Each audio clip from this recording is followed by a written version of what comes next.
Hi, this is Jay from OBD2 Australia. Today I'm going to show you how to install and set up OBD Fusion. So first you want to open the App Store or Play Store. Type in OBD Fusion. Press on the first one. It's just the top one here. OBD Fusion. Car Diagnostics. So I've already installed it, so you just want to click Open. Once it loads, it says it's not connected. So what you want to do is you want to press on Settings, press on Preferences, Communications. Make sure communication type is set to Bluetooth. Press Bluetooth device.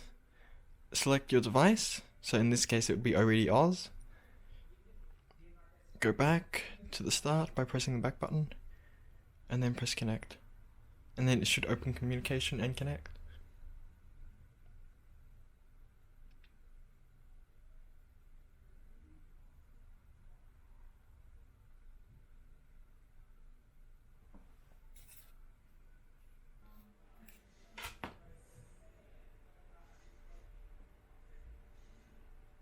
Then it should read the vehicle information, and there you go, you've been connected.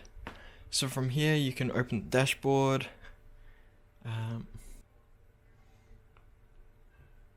run tests, run diagnostics, and you should have full accessibility to all functions of the app. Cool, that's all, thank you.